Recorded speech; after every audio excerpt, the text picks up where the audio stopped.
നമസ്കാരം. പശ്ചിമ ബംഗാളിൽ വോട്ടെടുപ്പിനിടെ പരക്കിയ ആക്രമണം. റായ്ഗഞ്ചിലെ സ്ഥാനാർത്ഥി CPM PB അംഗം മുഹമ്മദ് സലീമിന്റെ കാറിന് നേരെ ആക്രമണമുണ്ടായി. സലീമിന് പരിക്കേറ്റു. നിരവധി ബൂത്തുകളിൽ തൃണമൂൽ കോൺഗ്രസ് പ്രവർത്തകർ ആക്രമണം നടത്തുന്നതായി CPM BJPയും പരാതിപ്പെട്ടു. രണ്ടാം ഘട്ട വോട്ടെടുപ്പ് നടക്കുന്ന 95 മണ്ഡലങ്ങളിലും ഭേദപ്പെട്ട പോളിംഗ് രേഖപ്പെടുത്തുകയാണ്. തമിഴ്നാട്ടിലും കർണാടകയിലും ആദ്യ 3 മണിക്കൂറിൽ തന്നെ പോളിംഗ് 25% കടന്നു. വിവരങ്ങളുമായി ഡൽഹിയിൽ നിന്ന് KP അഭിലാഷ്, മയ്യഴിയിൽ നിന്ന് മനു, നാഗർകോവിൽ നിന്ന് കിരൺ, പൊള്ളാച്ചിയിലെ മുക്കടയിൽ നിന്ന് പ്രസാദ് എന്നിവർ ചേരുന്നു. ആദ്യം ഡൽഹിയിൽ അഭിലാഷിലേക്ക്. അഭിലാഷ്, ആദ്യഘട്ടത്തിൽ ഉത്തരേന്ത്യയിൽ മന്ദഗതിയിലാണ്, പക്ഷേ ദക്ഷിണേന്ത്യയിൽ ശക്തമായ പോളിംഗ് ആണ്. പക്ഷേ അക്രമം നടക്കുന്നത് ഇപ്പോൾ റിപ്പോർട്ട് ചെയ്യപ്പെടുന്നത് ബംഗാളിലാണ്. എന്താണ് ഉത്തരേന്ത്യയിലെ തെരഞ്ഞെടുപ്പ് നടക്കുന്ന പ്രദേശങ്ങളിലെ സ്ഥിതി?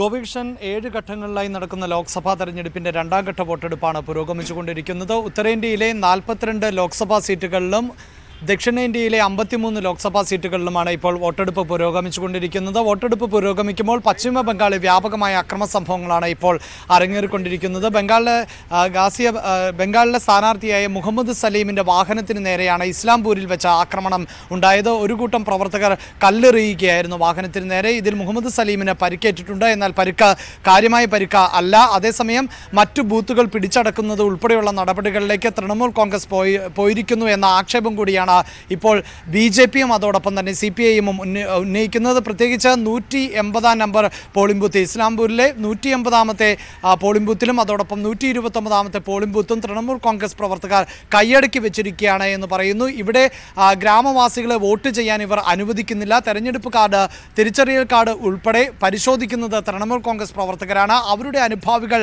അല്ലാത്തവരെ പറഞ്ഞുവിടുന്ന സാഹചര്യമാണ് ഇപ്പോൾ ഉണ്ടായിട്ടുള്ളത് എന്നുകൂടിയാണ് CPIM ആരോപിക്കുന്നത്.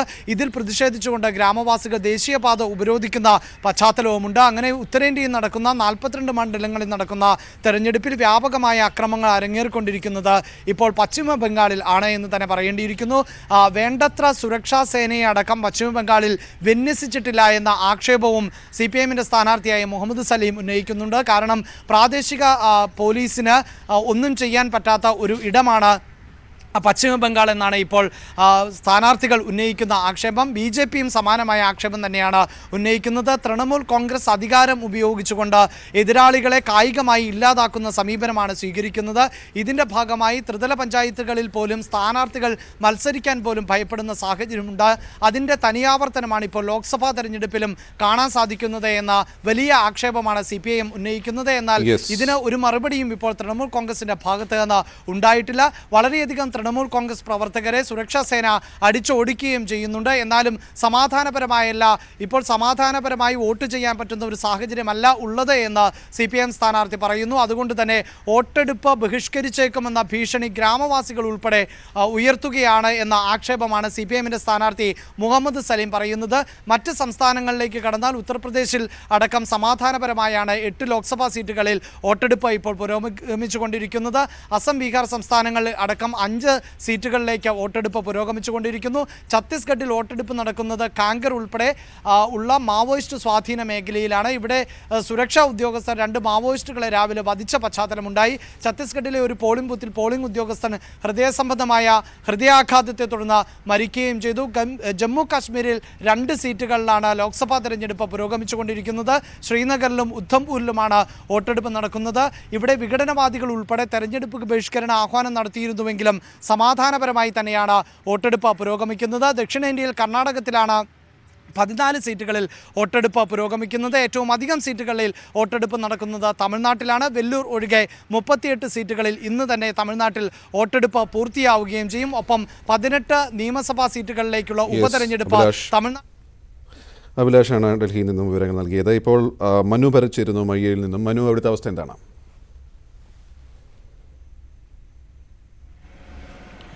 ഗോപി, ഞാനിപ്പോൾ ഉള്ളത് മാഹിയിലാണ്. മാഹിയിലെ പന്തക്കൽ അപ്പർ പ്രൈമറി സ്കൂളിൽ ആണ് ഞാൻ നിൽക്കുന്നത്.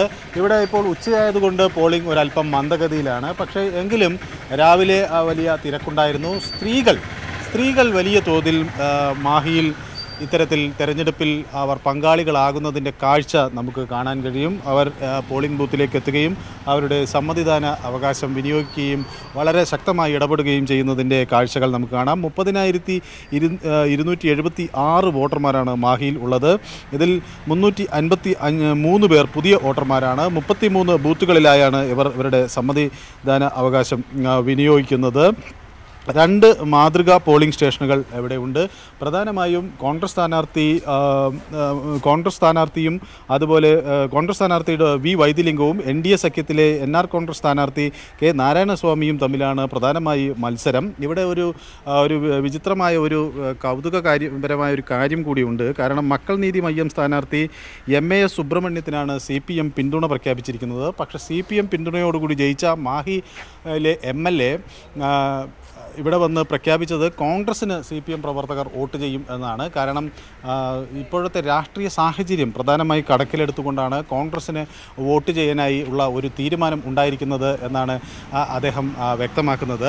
അത്തരത്തിൽ ചില രാഷ്ട്രീയ കൗതുകങ്ങൾ കൂടി മാഹി സാക്ഷിയാകുന്നു. ഏതായാലും മാഹിക്ക് അപ്പുറത്തും ഇപ്പുറത്തുമായി കിടക്കുന്ന വടകരയിലെയോ കണ്ണൂരിൻ്റെയോ പോലുള്ള ഒരു രാഷ്ട്രീയമായ ഒരു കുത്തൊഴുക്ക് ഇവിടെ ഇല്ല. അല്ലെങ്കിൽ അത്തരം ഒരു പ്രചാരണ തീവ്രത നമുക്കിവിടെ കാണാൻ കഴിഞ്ഞില്ല. ചുവരെഴുത്തുകളില്ല, പോസ്റ്ററുകളില്ല. അതെല്ലാം ഭയങ്കരമായ നിയമപരമായുള്ള നിയന്ത്രണങ്ങൾ മാഹിയിൽ നിലനിൽക്കുന്നു. അതുകൊണ്ട് തന്നെ അത്തരം ഇതൊന്നും തന്നെ കാണാൻ കഴിയില്ല. പോണ്ടിച്ചേരി ഒരു മണ്ഡലമാണ്. ആ ഒരു മണ്ഡലത്തിൻ്റെ ഭാഗം എന്ന നിലയിലാണ് മാഹി ഉള്ളത്. 30,000-ലധികം വോട്ടർമാർ ഇവിടെ അവരുടെ സമ്മതിദാനം വിനിയോഗിക്കും. മൊത്തം പോണ്ടിച്ചേരി മണ്ഡലത്തിൽ 9.25 ലക്ഷത്തോളം ആളുകളാണുള്ളത്. അതിൽ 4.5 ലക്ഷം പുരുഷന്മാരും കൂടുതലും സ്ത്രീകളാണ്. 5 ലക്ഷത്തിലധികം വോട്ടർമാർ വരുന്നത് സ്ത്രീകളായിട്ടുള്ള വോട്ടർമാരാണ്. ഏതായാലും ഈ തമിഴ്നാട്ടിലെ ഒരു രാഷ്ട്രീയ കാറ്റ് തന്നെയാണ് പൊതുവെ മാഹിയിലും അല്ലെങ്കിൽ പോണ്ടിച്ചേരി മണ്ഡലത്തിലും പൊതുവെ വീശുക എന്നതാണ് ഇതുവരെയുള്ള ഒരു അനുഭവം. ഈ 39 മണ്ഡലങ്ങൾക്ക് ഒപ്പം മാഹിയിലും തെരഞ്ഞെടുപ്പ് സുഗമമായി പുരോഗമിക്കുന്നു. കേന്ദ്രസേനയെ വിന്യസിച്ചിട്ടുണ്ട്. എല്ലാവിധ സുരക്ഷാ സംവിധാനങ്ങളും കൂടി ആണ് തെരഞ്ഞെടുപ്പ് മുന്നോട്ട് പോകുന്നത്. പൊള്ളാച്ചിയിൽ നിന്നും പ്രസാദ് ഉടുമ്പശ്ശേരി ചേരുന്നു. പ്രസാദ്, എന്താണ് അവിടുത്തെ അവസ്ഥ ആദ്യ മണിക്കൂറുകൾ? ഗോപി, ഞാനിപ്പോൾ നിൽക്കുന്നത് പൊള്ളാച്ചി മണ്ഡലത്തിൽപ്പെട്ട ഉക്കടത്താണ്. നേരത്തെ നമ്മൾ കഴിഞ്ഞ മണിക്കൂറുകളിൽ കോയമ്പത്തൂർ മണ്ഡലത്തിലെ കാഴ്ചകൾ കണ്ടിരുന്നു. ഏറെക്കുറെ 11 മണിയോടുകൂടി ആകുമ്പോഴേക്കും കോയമ്പത്തൂർ മണ്ഡലത്തിലെ പോളിംഗ് സ്റ്റേഷനുകളിൽ ആളുകൾ വളരെ കുറഞ്ഞു എങ്കിൽ ഇപ്പോൾ നമുക്ക് കാണാം ഈ പൊള്ളാച്ചി മണ്ഡലത്തിൽ ഇപ്പോൾ നല്ല ഒരു തിരക്ക് തന്നെയാണ് എല്ലാ പോളിംഗ് സ്റ്റേഷനിലും കാണുന്നത്. അതിൽ എടുത്തു പറയേണ്ടത് തമിഴ്നാട്ടിലെ പ്രധാന പാർട്ടികളായ DMK-യും ADMK-യും ഇവിടെ നേരിട്ട് മത്സരിക്കുന്നു എന്നതാണ്. കോയമ്പത്തൂരിൽ CPM-ഉം BJP-യുമാണ് മത്സരിക്കുന്നത് എങ്കിൽ ഇവിടെ DMK-യും ADMK-യും തമ്മിലാണ് മത്സരമുള്ളത്. നിലവിൽ സിറ്റിംഗ് MP ആയ C മഹേന്ദ്രനാണ് ADMK-ക്ക് വേണ്ടി മത്സരിക്കുന്നത്. DMK-ക്ക് വേണ്ടി ഷൺമുഖസുന്ദരമാണ് മത്സരിക്കുന്നത്. കഴിഞ്ഞ തവണ ADMK-യും BJP-യും എതിരായിരുന്നു മത്സരിച്ചിരുന്നത്. BJP-ക്ക് ഇവിടെ 2 ലക്ഷത്തിലേറെ വോട്ടുകൾ കഴിഞ്ഞ തവണ നേടിയിരുന്നെങ്കിൽ ഇത്തവണ അവർ സഖ്യത്തിലാണ്. അതുകൊണ്ട് തന്നെ വലിയ വിജയ പ്രതീക്ഷയാണ് ADMK പങ്കുവെക്കുന്നത്. DMK-യും ഇത്തവണ കോൺഗ്രസ് ഉൾപ്പെടെയുള്ള പാർട്ടികളുമായി മുന്നണിയിൽ ഏർപ്പെട്ടിട്ടുണ്ട്. അതുകൊണ്ട് ഈ മണ്ഡലം തിരിച്ചു പിടിക്കാൻ കഴിയുമെന്ന ഒരു വിജയപ്രതീക്ഷ അവരും പങ്കുവെക്കുന്നു. കഴിഞ്ഞ 2 തവണയായി ADMK നിലനിർത്തുന്ന ഒരു മണ്ഡലമാണ്. അതുകൊണ്ട് തന്നെ ഹാട്രിക് വിജയം തേടിയാണ് ADMK ഇവിടെ പൊള്ളാച്ചി മണ്ഡലത്തിൽ മത്സരിക്കുന്നത്. BJP കൂടി അവരുടെ സഖ്യത്തിൽ ചേരുമ്പോൾ കൂടുതൽ നേട്ടമുണ്ടാക്കാൻ കഴിയും എന്ന് അവർ പ്രതീക്ഷ വെക്കുന്നുണ്ട്. വലിയ ശക്തിയേറിയ വാശിയേറിയ മത്സരം, തമിഴ്നാട്ടിലെ പ്രധാന പാർട്ടികൾ തമ്മിൽ നടക്കുന്ന ഒരു വലിയ വാശിയേറിയ മത്സരം അത് തന്നെയാണ് നമുക്ക് ഇവിടുത്തെ പോളിംഗ് സ്റ്റേഷനിലും കാണാൻ കഴിയുന്നത്. ഇപ്പോൾ 12 മണി കഴിഞ്ഞിട്ടും ഇവിടുത്തെ ഈ ചൂടിലും ഇവിടുത്തെ പോളിംഗ് സ്റ്റേഷനുകളിൽ നല്ല തിരക്ക് അനുഭവപ്പെടുന്നു എന്നുള്ളതാണ് എടുത്തു പറയേണ്ടത്. കോയമ്പത്തൂർ മണ്ഡലത്തിൽ നേരെ വ്യത്യസ്തമായ ഒരു കാഴ്ച നമുക്ക് ഈ പൊള്ളാച്ചി മണ്ഡലത്തിൽപ്പെട്ട ഉക്കടത്ത് കാണാൻ കഴിയും.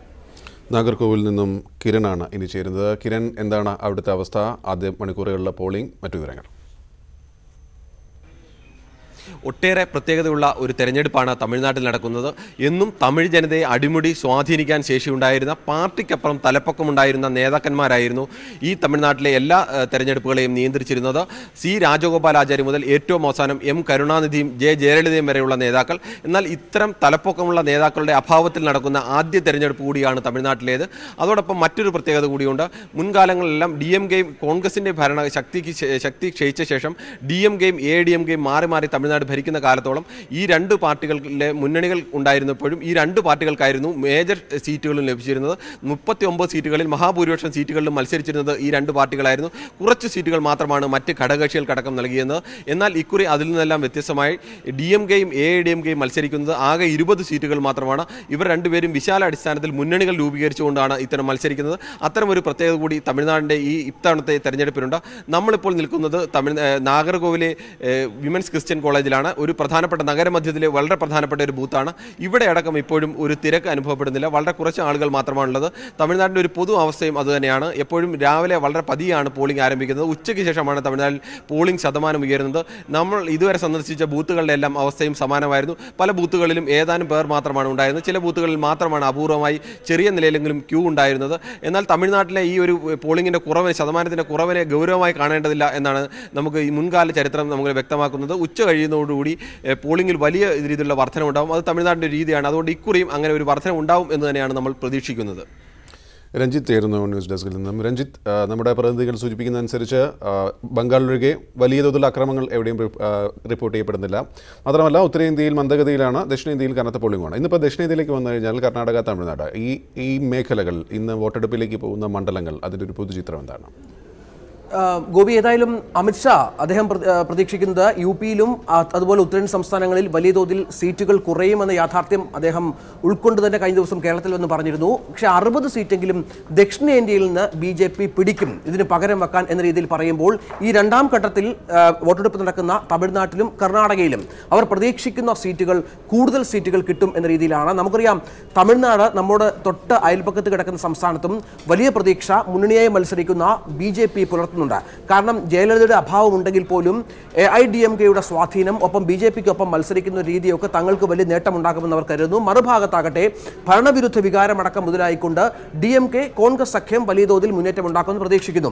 ആദ്യമായി നമുക്ക് നമ്മുടെ തൊട്ടടുത്ത് കിടക്കുന്ന പ്രധാനപ്പെട്ട BJP കഴിഞ്ഞ തവണ ഒരു MPയെ സമ്മാനിച്ച കന്യാകുമാരി, അവിടെ ഇപ്പോഴും പൊൻ രാധാകൃഷ്ണൻ തന്നെയാണ് മത്സരരംഗത്തുള്ളത്. കഴിഞ്ഞ തവണ 1,80,662 വോട്ടുകൾ നേടി പൊൻ രാധാകൃഷ്ണൻ ജയിച്ച ഒരു മണ്ഡലമാണ് അത്. വളരെ പ്രധാനപ്പെട്ട ഒരു മണ്ഡലം. ഇന്ന് വോട്ടെടുപ്പ് നടക്കുന്നതിൽ ഒന്ന് അതാണ്. മറ്റ് പ്രധാനപ്പെട്ട മണ്ഡലങ്ങൾ നിരവധി ഈ ഭാഗത്ത് ഇന്ന് നടക്കുന്നുണ്ട്. BJPയും ഒക്കെ പ്രതീക്ഷ അർപ്പിക്കുന്ന ഒരുപാട് മണ്ഡലങ്ങളുണ്ട്. അതിലൊന്നാണ് AIDMKയുടെ സ്ട്രോങ് ഹോൾഡായ തൂത്തുക്കുടിയിലടക്കം മത്സരം നടക്കുന്ന ഒരു സാഹചര്യമുണ്ട്. ഇതിനൊക്കെ അപ്പുറത്ത് ഈ അമിത്ഷായുടെ ഒരു പ്രതീക്ഷ എന്ന് പറയുന്നത് ഈ 60 മണ്ഡലങ്ങളിൽ അതിൽ ഒരുപാട് മറ്റു കാര്യങ്ങളുണ്ട്. അതായത് കർഷകരുടെ രോഷം ഒരുപാട് അനുഭവപ്പെടും. നമ്മുടെ ഈ മാജിക് വോൾ ഫിഗർ അനുസരിച്ച് 10ഓളം മണ്ഡലങ്ങളിൽ കർഷക രോഷം അനുഭവപ്പെടുന്ന മണ്ഡലങ്ങൾ, അത് വളരെ പ്രധാനപ്പെട്ട ഒരു കാര്യമാണ്. ഈ അമിത്ഷായുടെ പ്രതീക്ഷയ്ക്ക് ഒരു പക്ഷേ വിഘാതമാകുന്ന രീതിയിലുള്ള സംഭവങ്ങൾ ഉണ്ടായാൽ മോദി സർക്കാരിൻ്റെ ഭരണം, ഒപ്പം രാഹുൽ ഗാന്ധി ഇപ്പോൾ കർഷകർക്ക് പ്രഖ്യാപിച്ചിരിക്കുന്ന ക്ഷേമ പദ്ധതികളടക്കം അധികാരത്തിൽ വന്നാൽ, ഒപ്പം കാർഷിക ബജറ്റ് ഒക്കെ ഒരുപാട് ഇമ്പാക്റ്റ് ഉണ്ടാക്കുന്ന മണ്ഡലമാണ്. അവിടെ കഴിഞ്ഞ തവണ ADMK ആണ് 10 സീറ്റും നേടിയത്. പക്ഷേ ആ 10 സീറ്റും തിരിച്ചു പിടിക്കാനാകുമെന്ന് DMK കോൺഗ്രസ് സഖ്യം പ്രതീക്ഷിക്കുന്ന പ്രധാന കാര്യങ്ങൾ ഒന്നിതാണ്. ഒപ്പം കർണാടകയിലും സമാനമായ രീതിയിൽ ഗോപി ഇത്തരത്തിലുള്ള കാര്യങ്ങൾ ഉണ്ട്. ഈ കർണാടകയിലും ഏതാണ്ട് 14 മണ്ഡലങ്ങളിൽ 8ഓളം മണ്ഡലങ്ങളിൽ കർഷകരുടെ വികാരം പ്രതിഫലിക്കുമെന്ന് അവർ ആഗ്രഹിക്കുന്നു. ഇങ്ങനെ നിരവധി കാര്യങ്ങൾ ഉള്ള ഒരു തെരഞ്ഞെടുപ്പാണ് ഇത്. ഏതായാലും അമിത്ഷാ ഏതാണ്ട് 60 സീറ്റുകൾ ലഭിക്കുമെന്ന് പ്രതീക്ഷിക്കുന്ന മണ്ഡലങ്ങളിൽ ചിലയിടത്തെങ്കിലും ഇന്ന് വോട്ടെടുപ്പ് നടക്കുന്നുണ്ട്. അതുതന്നെയാണ് BJPയെ സംബന്ധിച്ചിടത്തോളം നിർണായകം. ഗോപി, രഞ്ജിത്താണ് വിവരങ്ങൾ നൽകിയത്. കേന്ദ്രത്തിൽ BJP ഭരണം അവസാനിക്കുമെന്ന് BJP ഇതര പാർട്ടി നേതാക്കൾ വോട്ട് ചെയ്ത ശേഷം പറഞ്ഞു. മോദി സർക്കാർ അധികാരം തുടരുമെന്നായിരുന്നു നിർമ്മല സീതാരാമൻ അടക്കമുള്ള നേതാക്കളുടെ പ്രതികരണം. മതസൗഹാർദ്ദം നെഞ്ചോട് ചേർത്ത് പിടിക്കണമെന്നായിരുന്നു മാഹിയിൽ വോട്ട് ചെയ്ത ശേഷം എഴുത്തുകാരൻ മുകുന്ദന്റെ പ്രതികരണം. It's not just the elections. I think after Madam Jayalalitha, the BJP has completely taken over the AIADMK, and that is very sad. Country, this is important, according to me, because country is in a bad shape. To development of this country and several problems we have to solve. They are trying to use that, but people will not vote for money. And what will be the AMK stand after the election? Let's wait till results come, and normally BJP will not come back to power, and even Congress will not get independent majority. So we will wait and see. Tamil people want a change of government both at the center and following that in the state. That is why there is overwhelming support for the secular progressive front formed by the DMK, Congress and the allied parties. I have voted and I appeal to people to vote for the democratic, secular front. जब पकड़े जाते हैं तो फिर जो है गिड़गिड़ाते हैं, फिर गिड़गिड़ाएंगे, फिर भावनात्मक रिश्ते बनाएंगे, तो ये कोई नई बात नहीं है। आप कोई मेरे ऊपर जो है प्रधानमंत्री को मत थोपिए। प्रधानमंत्री जो है अपनी बात को कह लेंगे, बहुत बड़ी कुर्सी पर है। ഉത്തരവാദിത്വമുള്ള ഒരു സമ്മതിദായകൻ ചെയ്യേണ്ടത് ഈ പ്രശ്നങ്ങളൊക്കെ മനസ്സിലാക്കിക്കൊണ്ട് വോട്ട് രേഖപ്പെടുത്തുക എന്നുള്ളതാണ്. അതായത് നമ്മുടെ ജനാധിപത്യ മൂല്യങ്ങളും മതേതരത്വവും ഒക്കെ സംരക്ഷിക്കാനുള്ള വലിയൊരു പരിശ്രമം ഇന്ന് രാജ്യത്ത് നടക്കുന്നുണ്ട്. നമ്മൾ വോട്ട് ചെയ്തുകൊണ്ട് ആ പരിശ്രമങ്ങളുടെ ഒരു ഭാഗമായി നിൽക്കുക. I can see that there is a positive response. People are really, you can see in their eyes a certain gladness about having to come and cast the vote. There's never a tussle as regards BJP's seat. The party's decision is the final, and all of us have worked and campaigned for the party. So there's no such thing. Sapa Baspa जो है एक दूसरे के साथ लड़ाई करते थे. Now सब मिल के कर रहे हैं, क्योंकि मोदी जी इतना उनका हैसियत बड़ा है, इतना काम इतना अच्छा किया है. हैसियत बड़ा होने के रहने दीजिए, काम इतना किया है, उससे लोग इतने प्रभावित हैं. तो इसमें थोड़ा घबरा के सब लोग एक दूसरे के साथ मिल गए हैं. दुश्मन होने के बावजूद सब एक साथ मिलकर मोदी जी को हटाने की कोशिश में हैं. തെരഞ്ഞെടുപ്പ് കമ്മീഷനെതിരെ BSP നേതാവ് മായാവതി. പ്രചാരണ വിലക്കുള്ള ഉത്തർപ്രദേശിൽ മുഖ്യമന്ത്രി യോഗി ആദിത്യനാഥ് സംസ്ഥാനത്തെമ്പാടും ക്ഷേത്ര ദർശനം നടത്തുകയും അതിന് മാധ്യമങ്ങളിലൂടെ പ്രചരണം നൽകുകയുമാണ്. ഇക്കാര്യത്തിലൊന്നും നടപടിയെടുക്കാത്ത കമ്മീഷൻ BJP നേതാക്കളോട് വ്യത്യസ്ത സമീപനമാണ് കാട്ടുന്നതെന്നും മായാവതി ആരോപിച്ചു. രാഹുൽ ഗാന്ധിയുടെ മത്സരം CPM-ന് എതിരെയല്ലെന്ന് ACC general secretary KC Venugopal. സംഘപരിവാറിനെതിരെയാണ് കോൺഗ്രസിന്റെ പോരാട്ടം. കേരളത്തിൽ BJP കോൺഗ്രസിന് വോട്ട് മറച്ചു നൽകുമെന്ന് പ്രതീക്ഷിക്കുന്നില്ലെന്നും വേണുഗോപാൽ കോഴിക്കോട് പറഞ്ഞു. രാഹുൽ ഗാന്ധിയെ സംബന്ധിച്ചിടത്തോളം ആ കാര്യത്തിൽ വ്യക്തമായ കാഴ്ചപ്പാടോടുകൂടിയാണ് അദ്ദേഹം അഭിപ്രായം പറഞ്ഞത്. അദ്ദേഹം സങ്കുചിതമായ ഒരാളെ വ്യക്തിപരമായി പേരെടുത്ത് വിമർശിക്കാനോ ഒരു പാർട്ടിയെ വിമർശിക്കാനോ വളരെ മോശമായ ഭാഷ, മോഡി ഉപയോഗിക്കുന്ന ഭാഷ ഉപയോഗിക്കുന്ന ആളല്ല രാഹുൽ ഗാന്ധി. അപ്പോൾ അദ്ദേഹം പറഞ്ഞത് കൃത്യമായിട്ട് ഇന്ത്യയിൽ അദ്ദേഹത്തിൻ്റെ പോരാട്ടം BJP-യോടാണ്. അതുകൊണ്ട് BJP-ക്കെതിരായിട്ടുള്ള പോരാട്ടത്തിൽ ശക്തമായി നിറച്ചു നിൽക്കുന്നു. അദ്ദേഹത്തിൻ്റെ നിലപാട് അദ്ദേഹം പറഞ്ഞു. ഇപ്പോൾ തിരുവനന്തപുരത്ത് ബിഷപ്പ് സൂസേബാക്കി മാധ്യമങ്ങൾ കാണുന്നു തത്സമയം. നന്മയെ അംഗീകരിക്കുകയും തിന്മയെ അപലപിക്കുകയും ചെയ്യുന്ന ഒരു സമീപനം എപ്പോഴും സഭയുടെ ഭാഗത്തുനിന്നുണ്ടാകണം. ഞാൻ പ്രത്യക്ഷത്തിൽ ആരെയും അനുകൂലിച്ചുമില്ല, ആരെയും പ്രതികൂലിച്ചിട്ടുമില്ല. എൻ്റെ KCBC അധ്യക്ഷൻ എന്ന നിലയിൽ ഞങ്ങളുടെ ചിന്തകൾ ഒരു ഇടയലേഖനത്തിലൂടെ ഞങ്ങൾ പങ്കുവച്ചിട്ടുണ്ട്. എല്ലാ ദേവാലയങ്ങളും വായിച്ചതാണ്. ആർക്കും കുറ്റം പറയാൻ സാധിക്കുന്ന കാര്യങ്ങളല്ല, എല്ലാവരും അംഗീകരിക്കുന്ന കാര്യങ്ങളാണ്. എല്ലാവരും വോട്ട് ചെയ്യണം, അവരുടെ പൗരാവകാശം നന്നായിട്ട് വിനിയോഗിക്കണം, സമൂഹത്തെ അവർ നന്നായിട്ട് വിലയിരുത്തണം, വോട്ട് ചെയ്യാതിരിക്കരുത്. ഇന്ന് അവഗണിക്കപ്പെടുന്ന പല കാര്യങ്ങളും, പ്രത്യേകിച്ച് ന്യൂനപക്ഷത്തെ സംബന്ധിച്ചോ അല്ലെങ്കിൽ പിന്നോക്ക സമുദായങ്ങളെ സംബന്ധിച്ചോ അല്ലെങ്കിൽ അവശ്യ വിഭാഗങ്ങളെ സംബന്ധിച്ചോ ചില പ്രശ്നങ്ങളെ ചൂണ്ടിക്കാണിച്ചിട്ടുണ്ടെങ്കിൽ അത് ഏതെങ്കിലും ഒരു പാർട്ടിയെ അനുകൂലിക്കാനോ പ്രതികൂലിക്കാനോ അല്ല. എല്ലാ പാർട്ടിക്കാരും മാറി മാറി വന്നപ്പോൾ അവരുടേതായിട്ടുള്ള നല്ല വശങ്ങളുമുണ്ട്, മോശമായിട്ടുള്ള വശങ്ങളുമുണ്ട്. ഓരോ പൗരനും അവൻ്റെ ഉത്തരവാദിത്വം ശരിയായിട്ട് ഗ്രഹിച്ച് ഉത്തരവാദിത്വ ബോധത്തോടുകൂടി രാഷ്ട്ര നന്മയ്ക്കായിട്ട് തൻ്റെ വോട്ടവകാശത്തെ വിനിയോഗിക്കണമെന്നുള്ള ഒരു മാർഗനിർദ്ദേശമാണ് ഞങ്ങൾ ആ ഇടയലേഖനത്തിലൂടെ നൽകിയിട്ടുള്ളത്. BJP-യുടെ അവസാനഘട്ട തെരഞ്ഞെടുപ്പ് പ്രചാരണ പരിപാടികൾക്ക് ആവേശം നൽകാൻ പ്രധാനമന്ത്രി നരേന്ദ്രമോദി ഇന്ന് കേരളത്തിലെത്തും. രാത്രി 7 മണിക്ക് തിരുവനന്തപുരത്ത് നടക്കുന്ന പൊതുസമ്മേളനത്തിൽ പ്രധാനമന്ത്രി പങ്കെടുക്കും. പ്രധാനമന്ത്രിയുടെ സന്ദർശനത്തിന് ശേഷം അവസാന ദിവസങ്ങളിലെ പ്രചരണത്തിന് കൃത്യമായ പദ്ധതി RSSും തയ്യാറാക്കി കഴിഞ്ഞു. വൈകിട്ട് 7 മണിക്ക് തിരുവനന്തപുരം സെൻട്രൽ സ്റ്റേഡിയത്തിൽ നടക്കുന്ന പൊതുസമ്മേളനത്തിലാണ് പ്രധാനമന്ത്രി നരേന്ദ്രമോദി സംസാരിക്കുക. തിരുവനന്തപുരം, ആറ്റിങ്ങൽ പാർലമെന്റ് മണ്ഡലങ്ങളിലെ പ്രവർത്തകരെ ഉൾപ്പെടുത്തിയാണ് പൊതുസമ്മേളനമെങ്കിലും സംസ്ഥാനത്തൊട്ടാകെയുള്ള BJP-യുടെ പ്രചരണ പ്രവർത്തനങ്ങൾക്ക് ഇതോടെ പുതിയ ഊർജ്ജമാകുമെന്നാണ് പ്രതീക്ഷ. തിരുവനന്തപുരത്തിന് പുറമെ പ്രതീക്ഷ പുലർത്തുന്ന പത്തനംതിട്ടയിലും നരേന്ദ്രമോദി എത്തിക്കാൻ സംസ്ഥാന നേതൃത്വം ലക്ഷ്യമിട്ടെങ്കിലും പ്രധാനമന്ത്രിയുടെ തിരക്ക് തടസ്സമായി. പകരം ദേശീയ അധ്യക്ഷൻ അമിത് ഷാ പത്തനംതിട്ടയിലെത്തും. പ്രധാനമന്ത്രിയുടെ സന്ദർശനത്തോടനുബന്ധിച്ച് തിരുവനന്തപുരം നഗരത്തിൽ വലിയ സുരക്ഷയാണ് ഒരുക്കിയിരിക്കുന്നത്. ഉച്ച മുതൽ ഗതാഗത നിയന്ത്രണവും ഏർപ്പെടുത്തി. ഹൈന്ദവ വോട്ടുകളുടെ ഏകീകരണം ഉറപ്പിക്കുകയാണ് അവസാന ദിവസങ്ങളിലെ BJP തന്ത്രം. ശബരിമല വിഷയത്തിലൂന്നിയുള്ള പുതിയ നീക്കങ്ങൾ പ്രധാനമന്ത്രി തിരുവനന്തപുരത്ത് നടത്തിയേക്കുമെന്നാണ് പ്രതീക്ഷ. പരസ്യപ്രചാരണത്തിന്റെ അവസാന ദിവസങ്ങളിൽ പ്രചരണത്തിന്റെ പൂർണ്ണ ചുമതല RSS ഏറ്റെടുത്തു കഴിഞ്ഞു. ഓരോ ബൂത്തുകളിൽ നിന്നും ലഭിക്കുന്ന വോട്ടുകളുടെ കൃത്യമായ കണക്കെടുത്താണ് നീക്കം. RSS നിയന്ത്രണത്തിലുള്ള സ്ക്വാഡ് പ്രവർത്തനങ്ങൾക്ക് കഴിഞ്ഞ ദിവസം തുടക്കമായി. ദേശീയതയിലും വിശ്വാസ വിഷയങ്ങളിലുമൂന്നിയാണ് RSS നേതാക്കൾ വോട്ട് തേടുന്നത്. BJP സ്ഥാനാർത്ഥികൾക്കു വേണ്ടി RSSന്റെ സംഘടനാ സംവിധാനം പൂർണ്ണമായി രംഗത്തിറക്കുന്നത് ഇത് ആദ്യമായിട്ടാണ്. ന്യൂസ് 18 തിരുവനന്തപുരം. ആലുവയിൽ 3 വയസ്സുള്ള കുഞ്ഞിനെ ക്രൂരമായി മർദ്ദിച്ച് പരിക്കേൽപ്പിച്ചത് അമ്മയാണെന്ന് പോലീസ്. കുട്ടിയുടെ ശരീരത്തിൽ അമ്മ പൊള്ളലേൽപ്പിക്കുകയും ചെയ്തിട്ടുണ്ട്. ചട്ടുകം പഴിപ്പിച്ചു വെച്ചാണ് കുഞ്ഞിനെ പൊള്ളിച്ചത്. അമ്മയെയും അച്ഛനെയും പോലീസ് ചോദ്യം ചെയ്യുകയാണ്. ഇരുവർക്കുമെതിരെ പോലീസ് വധശ്രമത്തിന് കേസെടുത്തു. പരിക്കേൽപ്പിച്ചത് സ്വന്തം അമ്മ തന്നെയാണ്. ജാർഖണ്ഡ് സ്വദേശിയായ ഒരു 20 ദിവസത്തോളം ആയിട്ടേ ഉള്ളൂ ഇവിടെ വന്നിട്ട്. അവരാണ് ഈ കുട്ടിയെ ഉപദ്രവിച്ചത്. ആദ്യം ഒന്നും സമ്മതിച്ചില്ലെങ്കിൽ പോലും വീണ്ടും ചോദിച്ചപ്പോൾ കുട്ടി പലപ്പോഴും തന്നെ അനുസരണക്കേട് കാണിക്കുന്നു എന്നാണ് പറഞ്ഞിട്ടുള്ളത്. പക്ഷേ ഇന്നലെ തന്നെ അപ്പോൾ അതിനനുസരിച്ച് ഞങ്ങൾ സ്റ്റേറ്റ്മെൻറ്റ് എടുത്തു, ഡോക്ടറുടെ സ്റ്റേറ്റ്മെൻറ്റ് എടുത്തു. അതിനനുസരിച്ച് കേസെടുക്കുന്നുണ്ട്. കേസിപ്പോൾ ഓൾറെഡി എടുത്തു.